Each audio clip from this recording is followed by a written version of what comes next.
आओ Valentine day मनाएं। जैसा कि आप जानते हैं कि इंटरनेट और सोशल मीडिया ने दुनिया को एक ग्लोबल विलेज बना दिया है। अब सकाफत किसी मज़हब, मुल्क या इलाका की हो, इससे बचना नामुमकिन हो गया है। इसीलिए दुनिया भर में मनाए जाने वाले त्यौहार अपनी हकीकत को पसे पुष्ट डालकर ग्लोबल त्यौहार बन चुके हैं, जिनमें से एक वैलेंटाइन डे है। हमें एक इस्लामी रियासत के मुसलमान शहरी होने की सूरत में अपनी इस्लामी और माशरी शनाख्त को नहीं खोना।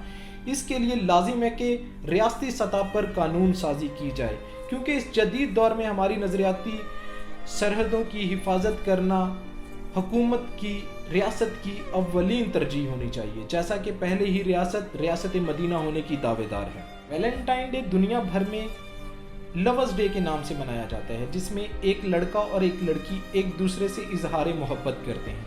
मगर इस्लाम ने हया और गुनाह की हदूद कायम की है। इस्लाम में लीगल लवर्स सिर्फ और सिर्फ मियाँ और बीवी हैं।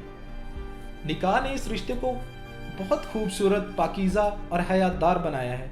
जो कपल्स ये त्यौहार मनाते हैं, वैलेंटाइन डे मनाते हैं, वो गौर करें कि उनके रिश्ते की लीगल हैसियत क्या है। क्या वो लोगों से इस रिश्ते को छुपाते हैं? डेट पे जाने वाले क्यों नहीं निकाह की डेट फिक्स कर लेते? इजहार मोहब्बत करने वाले निकाह के बाद क्यों नहीं इजहार कर सकते? क्या इजहार मोहब्बत करना सिर्फ एक दिन ही ज़रूरी होता है? क्या इस दिन इजहार मोहब्बत करने से रिश्ते की पायदारी की कोई गारंटी मिल जाती है? डेट पे जाने वाले एक दफ़ा ज़रूर पहले अपनी रिश्ते की लीगल हैसियत चेक करें।